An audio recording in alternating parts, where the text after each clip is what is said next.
Mais pour commencer, on parle du projet de loi bioéthique qui revient ce mardi au Sénat.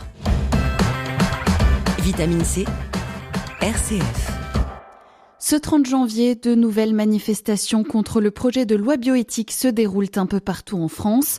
C'est le cas par exemple à Vannes. Le texte bioéthique revient en effet en deuxième lecture au Sénat à partir de mardi, alors que la crise sanitaire se poursuit.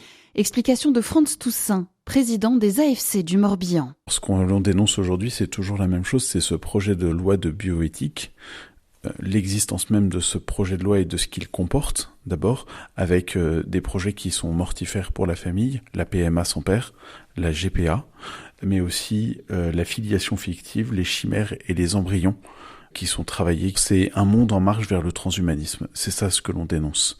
L'autre chose que l'on dénonce, c'est la non-urgence de ce sujet au regard de la crise sanitaire, de la crise économique et de la crise sociale que vit notre pays actuellement. Est-ce que le ministre de la Santé n'a que ça à faire d'aller défendre un projet de loi au Sénat ? Je rappelle pour les personnes qui nous écoutent que nous sommes dans un processus législatif actuellement. Il y a déjà eu 2 lectures à l'Assemblée nationale et 1 lecture au Sénat.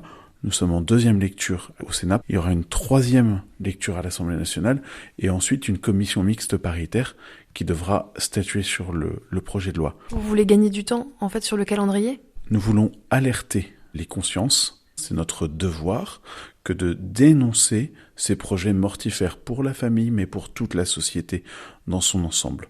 Ensuite, non, on ne veut pas gagner du temps. Nous voulons simplement que le gouvernement se concentre sur les urgences du moment. L'urgence, c'est reconstruire notre pays qui a été et qui est toujours si abîmé par cette crise sanitaire et la grande crise économique qui se prépare avec un chômage massif, une pauvreté qui va exploser, qui a d'ores et déjà explosé. L'Église catholique a appelé à 4 vendredis de jeûne et de prière pour ouvrir les yeux sur ce débat, pour ouvrir les yeux des chrétiens. Ça se termine le vendredi 5 février. Est-ce que c'est une démarche qui, vous, personnellement, vous a inspiré et porté ces 3 dernières semaines ? Oui, tout à fait. Quand j'ai découvert l'appel des évêques de France à jeûner et à prier, cela s'inscrit pleinement dans ce que nous vivons actuellement, dans cette manifestation. C'est une manifestation d'ordre spirituel.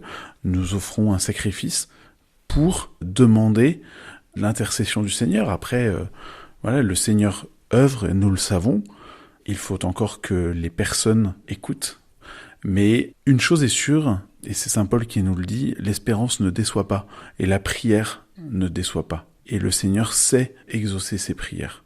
Et c'est peut-être invisible pour nous, à nos yeux d'humains, aujourd'hui, mais je suis sûr que quand nous relirons notre histoire et que nous verrons ce moment de l'histoire dans le plan du salut, nous comprendrons aussi les effets générés par ce jeûne, par cette privation que nous sommes appelés à vivre. Prier et manifester, ce sont les 2 armes que vous avez aujourd'hui pour éveiller les consciences ? J'en rajouterai une 3e, prier, manifester et se former.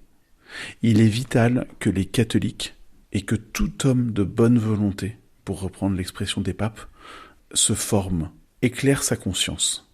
C'est le grand dialogue auquel Jean-Paul II et Benoît XVI nous ont appelés entre foi et raison. Fides et ratio. Ma foi s'éclaire par ma raison. Et je ne peux jamais dissocier les deux. Sinon, je tombe dans un extrémisme de ma foi ou dans un extrémisme de ma raison qui s'appelle l'idéologie. Des propos recueillis par Marie-Alix Roqueplot que nous retrouvons dans un instant. RCF, vitamine C.